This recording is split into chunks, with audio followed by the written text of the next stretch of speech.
All right, guys. So I'm gonna tell you just from the get-go of this video.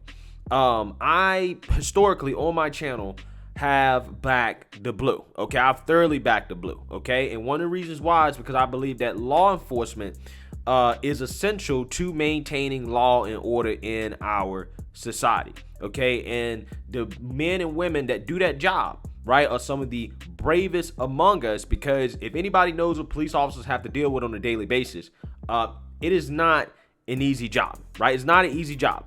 Okay, you have to deal with a whole lot of chaos and criminals and thugs on a daily basis, and it's not for the faint of heart. Okay, and I also have family members that are police officers as well, very close family members. But with that being said, this story right here, involving the Uvalde school shooting, if the reports are true about the lack of action from these police officers while the mass shooter was killing kids and teachers, this brings shame to the profession of law enforcement, specifically these guys right here, because I would hope and pray that other police officers and other police departments across the country would not have handled this situation the same way that these guys did. Okay, this right here is shameful if this is true, and this is something we got to talk about, guys. I'm gonna tell you, Second Amendment advocates, you should be pissed off about this. Okay, you should be pissed, because what's gonna happen, again, if this is true, is that anytime the right-wing argument of, well, we need more armed security, we need more good guys with a gun, comes up in a debate about what we should do about this stuff, right? They're gonna point to this and say, well, the good guys with guns were cowards, right? The good guys with guns couldn't stop this 18-year-old from going into this school with an assault weapon and killing children. That's what they're gonna say. Okay, and it will be a valid argument if you assume that all good guys with guns, police officers, law enforcement, armed security, acts the same way that these guys acted in this situation. Okay, so this is a story that people on the right should care about and say, you know what, we need to condemn this type of behavior from our police officers, because it is not going to be good for us when it comes to trying to protect our fundamental right to keep and bear arms. Right? So again, this story right here, it really pisses me off. It really does. And I hope and pray that this is not true. However, when I was telling you guys the story yesterday, I told you guys that there was a story about how allegedly the shooter had engaged with security outside of the school. Right? And I said I had questions about that story, because I'm like, why wasn't the shooter killed, or why wasn't the armed security killed? Because if they actually engaged with this guy and they stood their ground, somebody should have died, right? For all intents and purposes, somebody should have died. But because nobody died, I had a whole lot of questions about, okay, what happened? Was the shooter actually engaged before he went into school? And this report and these stories that are coming out now kind of explains why that story, that initial story that came out, was very, very, very sketchy, right? So without further ado, we're going to get into this. And again, guys, I'm letting you know, I'm not happy to report on this. I'm not happy to be talking about this. But those of us who want to protect our Second Amendment rights, this is something we got to talk about, because this will be brought up by those who want to take away our Second Amendment right to say the good guy with a gun argument does not work in real life, okay?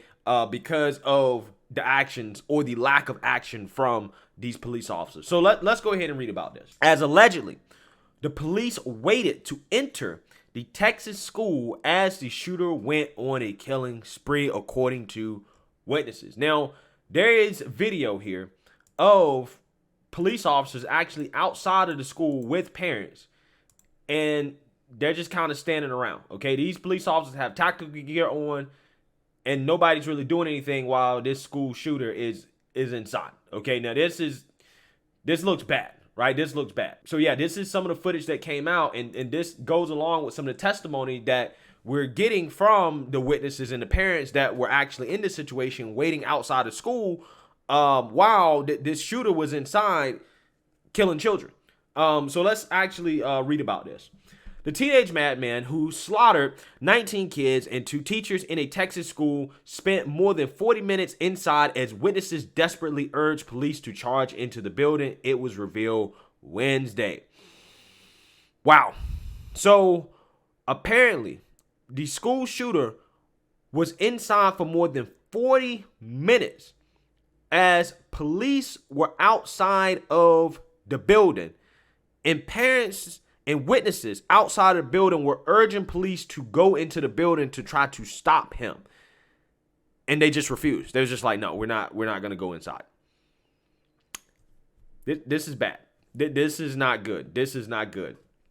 Salvador Ramos barricaded himself inside the classroom before opening fire on students and teachers inside. Border Patrol agents finally breached the door about 40 minutes to an hour later when a staff member gave them a key. So apparently, the regular police officers, right, law enforcement, sheriffs, whatever you want to call them, they was like, nah, we're not going inside, right? We don't want to engage in this. We don't want to lose our lives.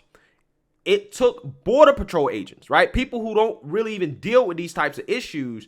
Those were the men and women that were actually brave enough to go inside and engage the shooter. Again, this is shameful. This is absolutely shameful. Okay? Now the father of one of the dead children is blaming officers at the scene for not acting sooner to stop the gunman. Jacinto Caravez raced to Robb Elementary School when he heard about the shooting and arrived while police were still gathered outside.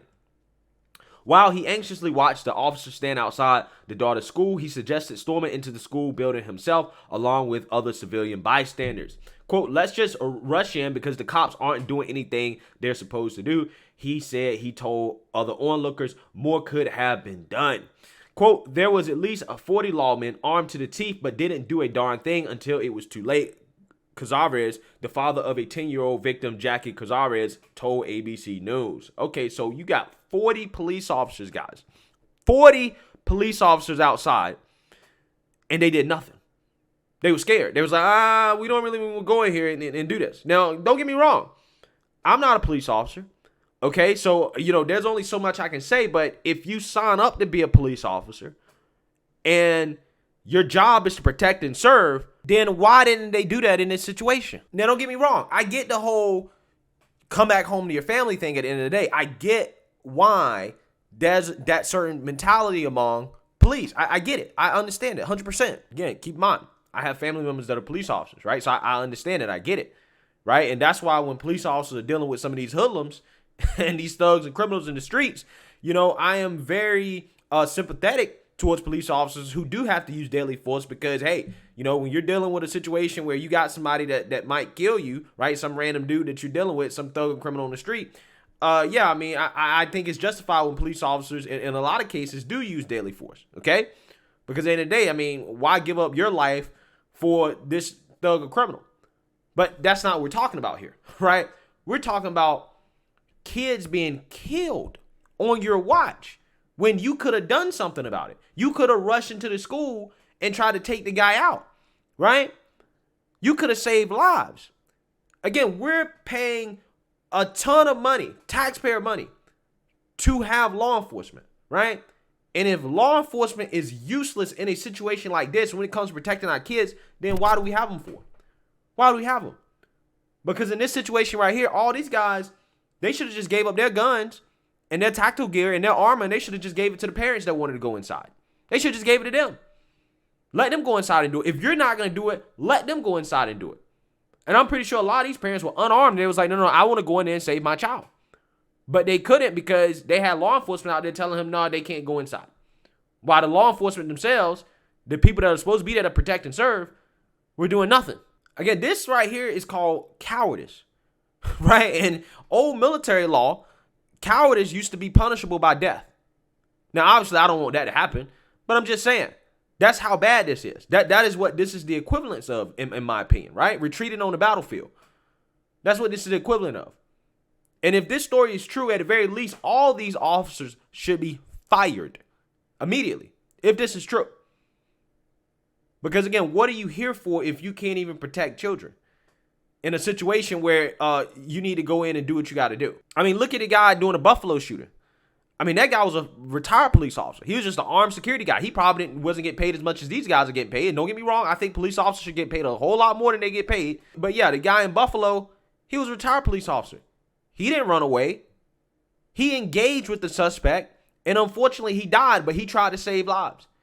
And he died a hero. And I'm pretty sure he would much rather die a hero than live as a coward. But again, like I said, I'm not a police officer. I didn't sign up for this job. So, at the end of the day, there's only so much I can say. But I will say this. If that was one of my family members that are in law enforcement, that are police officers that was there and chose to just stand outside and not do anything while this happened, I would say, yeah, shame on you, right? Shame on you. You were a coward in that situation. You should have went inside and tried to take out that shooter and try to save lives. That's what you should have did. That's what I would say. Because at the end of the day, that is the job that you sign up for. That is what you sign up to do. If you can't even save the lives of these kids or attempt to save the lives of these kids, what are we paying you for? You shouldn't have signed up for the job. So let's read a little bit more here. A witness who lived across the street from the elementary school said onlookers begged officers outside the school to do something as gunfire rang out inside the building. Go in there, go in there. Nearby women shouted at the officers who did not go inside, 24-year-old Juan Carranza said.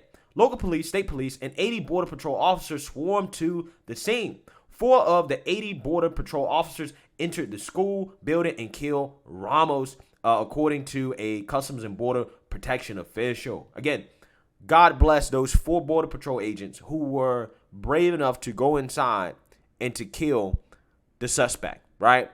God bless those guys, okay? They should be honored. They should be given raises, promotions. Parades should be thrown for them. They should be honored at the White House. They should be given every accolade in the book they can be given, right? All 4 of them, okay? We should know their names, who they are, okay? And they should be honored.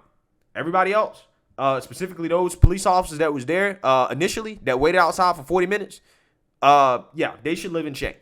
They should live in shame and they should be fired. Okay, if this story is true. If this is true. That's a big if. If it is true. Carranza felt the officers should have entered the school sooner. There were more of them. There was just one of him, he said.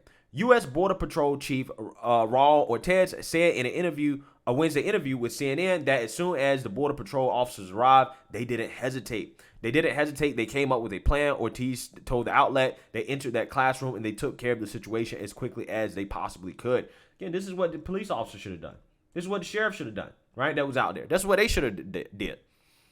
Carranza said he first watched Ramos crash his truck in a ditch outside the school, grab an AR-15 style semi-automatic rifle, and shoot at and miss 2 people outside a nearby funeral home.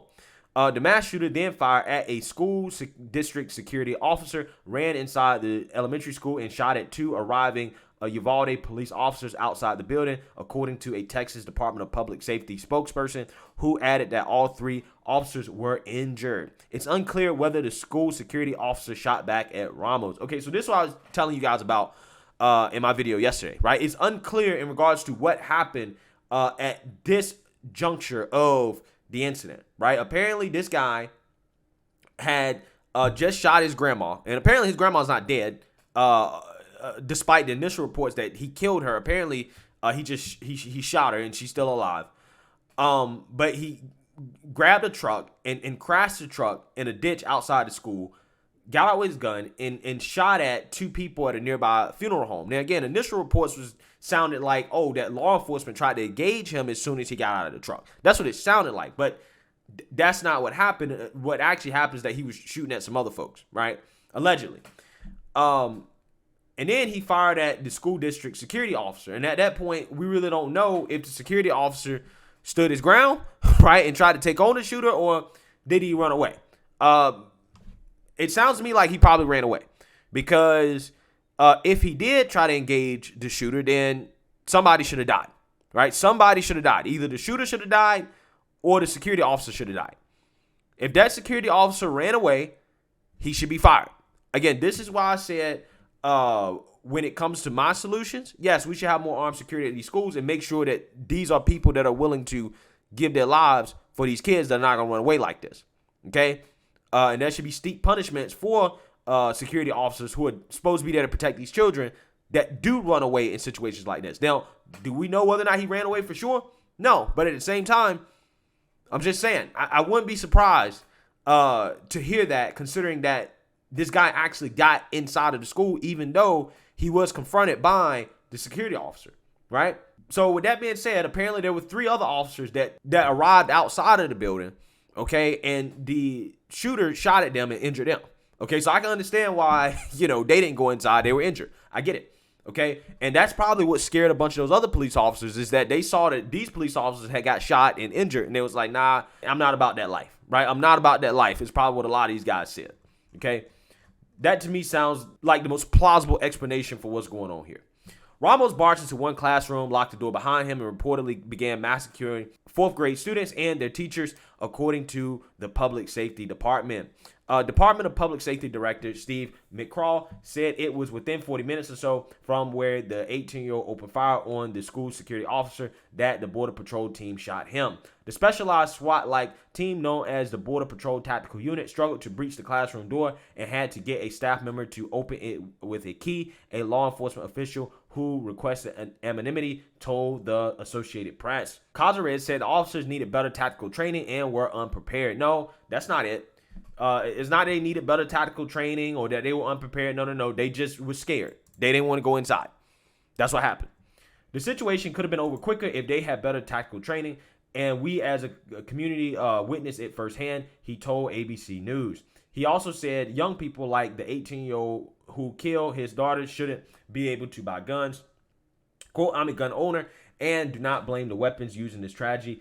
I'm angry how easily it is to get one and how young you can be to purchase one, he said. Okay, so yeah, guys, with that being said, that's not a story that I'm happy to report on, okay, or to talk about, but it's something I felt compelled to do because this is something that people on the right and Second Amendment advocates should be concerned about, right? When we have police officers that are acting like cowards in situations like this where kids are literally losing their lives as they sit outside and twiddle their thumbs and wait for people who are braver than them to go in and actually do something about the situation.